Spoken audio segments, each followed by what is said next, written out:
So before we delve into the actual theorem itself, let's step back a little and analyze the components that make up Koenig's theorem. The first concept that we need to cover is this idea of independent edges. An independent edge is defined as an edge that shares no vertices with another edge. So for example, if we take a look at the diagram to the left, with vertices A, B, and C.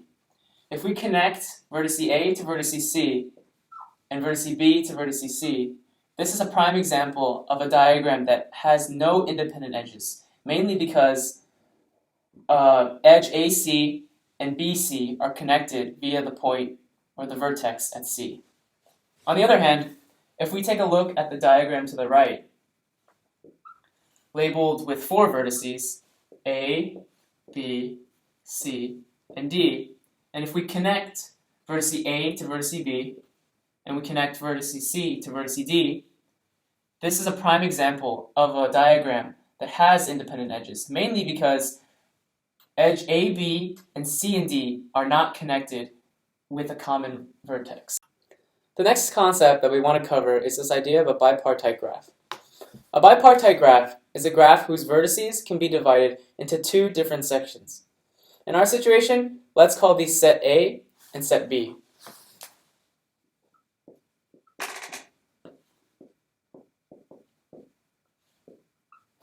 So for set A, we have 4 vertices labeled 1, 2, 3, and 4. For set B, we have 3 vertices labeled A, B, and C. So in order for this to be a bipartite graph, every edge must be connected by a vertex from set A and a vertex from set B. So for example, if I connect vertex 1 to vertex A, vertex 2 to vertex A, vertex 3 to vertex B, vertex 4 to vertex C, and finally, if I connect vertex 3 to vertex C. This is a prime example of a graph that is bipartite because every edge is connected by a vertex from set A and a vertex from set B. On the other hand, if I added this edge between A and B, this automatically becomes a graph that is not bipartite because you're not allowed to connect 2 vertices from the same set. Okay, so this is a bipartite graph. It has set A and set B, and none of the vertices are connected within sets. So Koenig's theorem says that the maximum number of independent edges is equivalent to the minimum number of points covering all edges, so vertices covering all edges. So the first thing we do is we want to check the maximum number of independent edges. So what we do is we just choose an edge. We're gonna choose this one because we have to, because this vertex we can only choose that one edge right here. So if we choose this edge, that means we are forced to leave out this edge because if we add this one edge, then this would not be independent, and it has to be independent edges. So from here we have to choose another edge, and since this one only has one edge that we can choose, we have to choose this edge, and then that also eliminates this edge because of reasons said before. So then because we eliminate that edge, we only have one edge left, and so for this we have to have 3 edges. And this is, let's just check, this is the maximum number we can have, and this is, these are all independent edges because none of them share a vertex. And we already said this is a bipartite graph. And then we have to make sure that it's equivalent to the minimum number of points covering all edges. So the minimum number of points covering all edges, I'm just going to redraw this really quick. So minimum number of points covering all edges. Well, we can just look at what we have right here. So we know that these are the edges that we have to have in this case. So the minimum number of points covering all edges, let's see, if we have this edge, so we're going to choose one of those vertices, it doesn't matter, and then we have this edge, so we can choose another vertex, and then we have this diagonal edge, so we can choose this vertex, and as we can see, it's the minimum number of points covering all edges, because we've got, we got this guy's connected to this and this this is connected to this, and this one's connected to that, and that is all of the edges, and you can also see this is 3, so these two are equivalent. And that is what Koenig's theorem demonstrates. Now we're going to prove the conic theorem. The theorem states that the maximum number of independent edges, let's call it Vg, is equal to the minimum number of points covering all edges, let's say Tg, so that we'll have Vg is equal to Tg.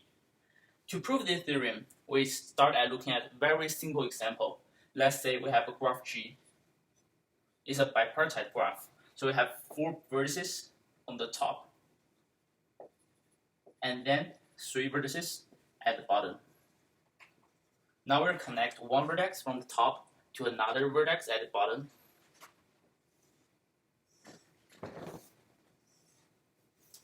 Now we have a bipartite graph G. By the definition, we know that Tg is equal to 3.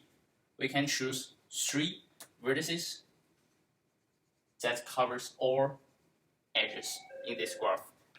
Then we're going to draw a subgraph of G. Let's call it G prime.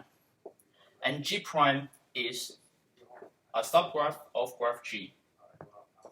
And we need to make sure Tg prime, which is the minimum number of points covering all edges in graph G prime, is equal to Tg, which is the minimum number of points covering all edges in graph G. And finally, we need to make sure that G prime is the minimum subgraph of graph G. Now, when to satisfy 3 of these conditions at the same time, we come up with the subgraph G look like this. It has 3 vertices at the top and 3 vertices at the bottom, and we have edge connecting each pair of them. So this is the graph G prime that satisfies all 3 conditions. To say that graph G prime is the minimum subgraph, we mean that we cannot move any vertex or edge from graph G prime. Otherwise, G prime will not satisfy the condition Tg prime is equal to Tg. Let's say if we remove this vertex, then we'll have a graph with 5 vertices and 2 edges, which means we only need 2 vertices to covering all edges. This will make Tg prime not equal to Tg, which is 3. If we remove one edge from graph G prime, the same thing will happen. Tg prime will not equal to Tg. So Tg prime is the minimum subgraph of G that satisfies the conditions. By looking at this example, we can further think another way, that if we want to find such a G prime of G, we need to satisfy 2 conditions.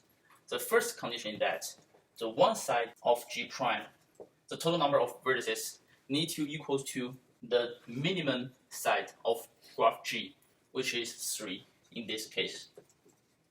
And then the other side of G prime need to equals or bigger than 3. If the other side is smaller than 3, let's say it has 2 vertices, then we can choose this side instead of the side with 3 vertices. Then we can choose this side, and 2 vertices is enough covering all edges. Let's give a quick example. So we have this side 3 and another side 2. Then whatever the graph is, we can only choose this side, then make those vertices covering all edges. So the other side need to be bigger or equal to 3. Furthermore, we can think that in order to satisfy both the condition, I need to make sure that Tg prime equals to Tg. We find out that we need to have both sides of G prime has the same number of vertices, and this number need to equal to the minimum side of graph G, which is Tg, which is equal to 3 at this case. So we come up with the condition. In order for the G prime to be the minimum subgraph of graph G that satisfy the condition Tg prime equals to Tg, we need to have both sides of G prime have the same number of vertices. In this case, we need to have 3 at both sides. By going through this simple example, we come up with the conclusion that the minimum subgraph of graph G need to have both sides have the same number of vertices, which is equal to Tg equals to 3. So, another thing we need to notice is that for G prime, we can easily see that Tg prime is equal to Vg prime, because the maximum number of edges in graph G prime is 3. We can easily see that. And then the minimum number of points that covering all edges in graph G prime is 3. We also can easily see that. So Tg prime is equal to Vg prime. So furthermore, if we go back to graph G, we can have the same conclusion. Since G prime is the minimum subgraph of graph G, so Tg is equal to 3. And if we add any edge that is not in G prime, but in G to graph G prime, let's say this edge, that will make graph G prime not the minimum graph, since we can, by removing this edge, it still satisfies the condition Tg prime equals to Tg. So in graph G, Tg also equals to Vg equals to 3. So by have a graph look like this, we get a conclusion that Tg equals to Vg. And the conclusion is because we have the subgraph G prime that have 3 vertices at both sides, and 3 is the minimum number of points covering all edges in graph G. So this conclusion is what we can know, and we now know that is true. So to prove this theorem, we will start at this conclusion. Last time we know that Tg equals Tg prime, and G prime has 3 vertices on both sides, and 3 is the minimum number of points that covering all edges in graph G. Now, since we have such an obvious conclusion, we're going to prove by contradiction. So, to prove by contradiction, we assume that there is a vertex x. By proof by contradiction, we know that in subgraph G prime, we have 3 vertices on one side and 3 vertices on the other side, and there's edge between each pair, and there's no more edge across those edges, which means there are no more edges that share the same vertices as other edges. So all edge in this subgraph G prime is independent edges. So now we're going to prove by contradiction, which we assume that in graph G prime, there is a vertex on one side, let's call it x, and connected to 2 vertices on the other side, let's call it y1 and y2. And there is 2 edges, one is connecting y1 and x, another is y2 and x. So this is absolutely the opposite of what the conclusion we just come up with. So we're going to prove that this assumption cannot hold. So to prove this, we remove one of the edge from this subgraph. Let's say we remove x, yi. By saying yi, I mean we can either remove y1 or remove y2. So I can be either 1 or 2. So we come up with a new graph, G prime minus the edge x, yi. This is the new graph we have. So we also know that G prime is the minimum subgraph of graph G, which means Tg is equal to Tg prime. So we know that by removing one edge from G prime will no longer be the minimum subgraph of Tg, and will not satisfy the condition Tg prime equals to Tg. And we know that Tg prime minus x, yi is going to be smaller than Tg prime, which is equal to Tg. Now, we're going to have a set of vertices, let's call it Si, and Si belongs to the all vertices set in graph G, and we also need Si, the number of vertices in Si, equal to the minimum number of points covering all edge in graph G minus 1. And we know that Tg is equal to Tg prime, and Tg prime, we know that is bigger than Tg prime minus x, yi, and G prime minus x, yi makes the subgraph have less edges. We know that the number of vertices in Si is equal to the minimum number of points covering all edge in graph G minus 1, and we know that Tg is equal to Tg prime. and tg prime is bigger than tg prime minus xyi. And we know that we have one edge less, which means we need one vertex less to covering all edges in this subgraph g prime minus xyi. So we know that Si will covers all vertices in graph. Now we know Si covers all vertices in g prime minus xyi. So we know that Si does not cover two vertices, which is x and yi. And if Si is S1, then we're not cover xy1. If Si is S2, then we're not cover xy2. Now, we're going to have a new set of vertices. Let's call it S. And S is equal to the intersection of set S1 and set S2. If we are going to draw a Venn graph for this set, we will have a Venn graph look like this. Here is the set S1, and here is the set S2. Then set S will be the intersection of those two circles, and here is S. Then we're going to have an integer number t. T is equal to the total number of vertices in set S.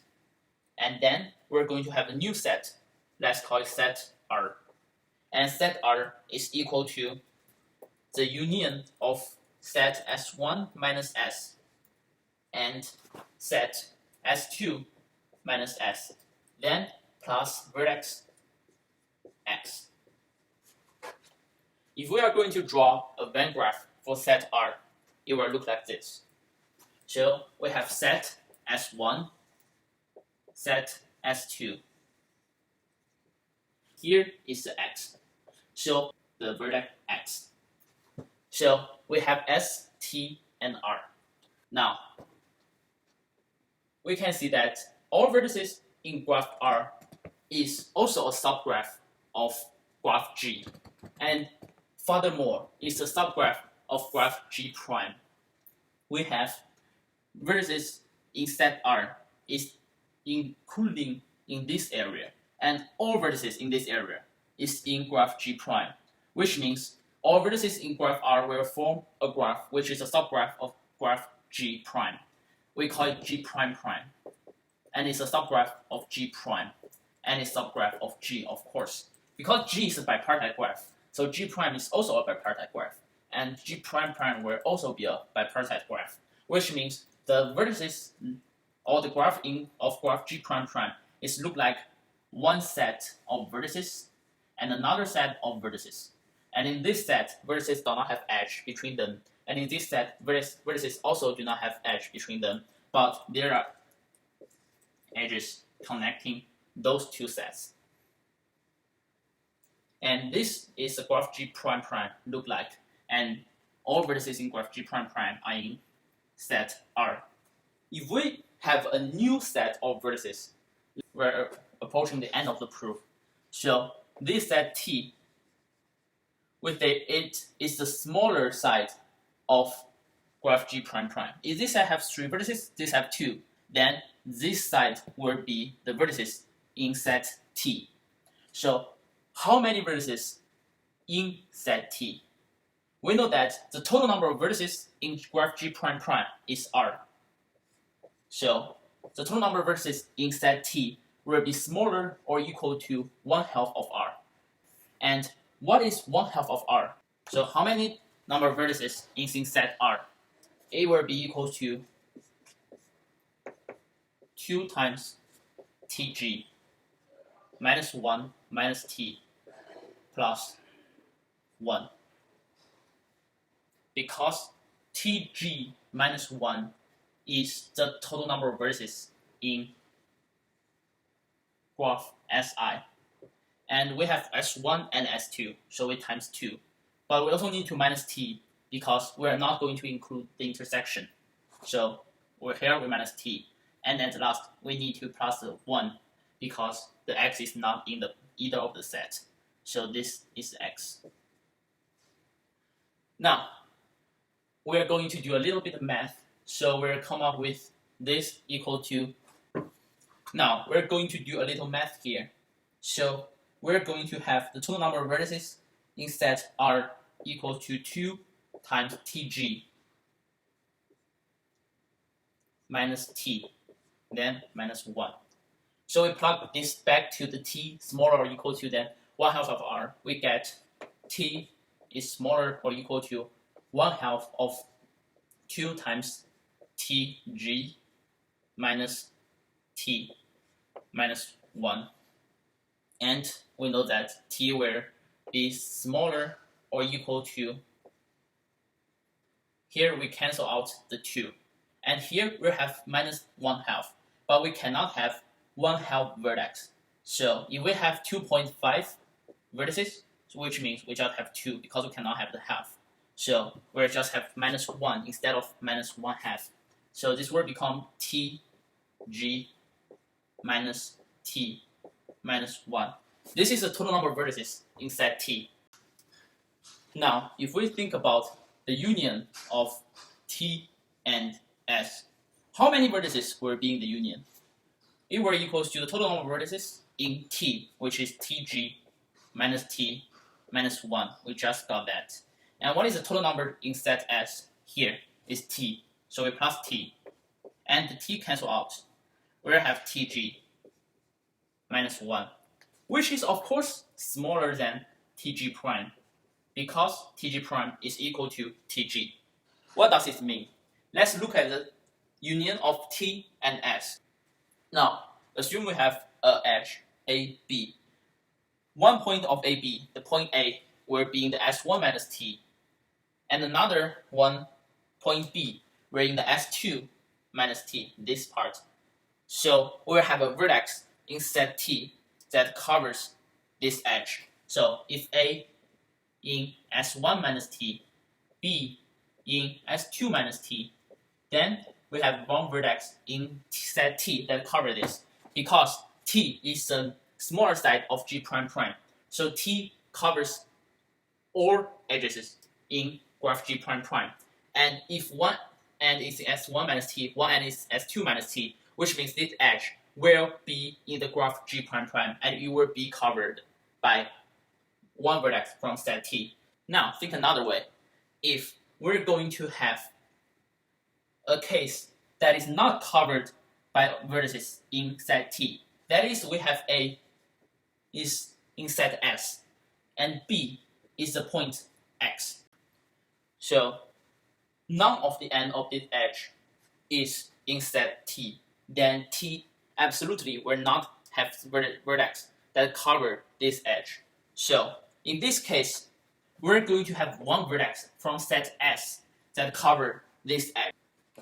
Which means, for any edge in graph G prime, we will find a vertex in either T or S that can cover it.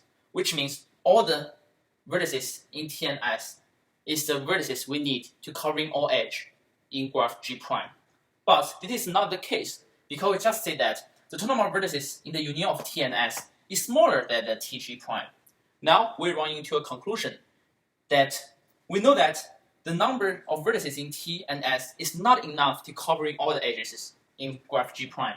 But we just see that all the vertices in set T and S should cover all the edges in graph G prime. Now we have a contradiction that states that the original assumption is wrong. So the original assumption is that we will have an X connecting to two vertices, y1 and y2. So this case cannot be true, which means the opposite case will be true, which is in graph G prime, each vertex in one side will only be connected to a vertex in another side. So every pair of vertices that have an edge connected them in G prime should look like this. That is all the independent edges in the original graph G. And we already know that Tg prime is equal to Tg. And this is all the independent edges in graph G, which means Vg prime is also equal to Vg. So we will have Tg equals to Vg. And this is the end of the proof.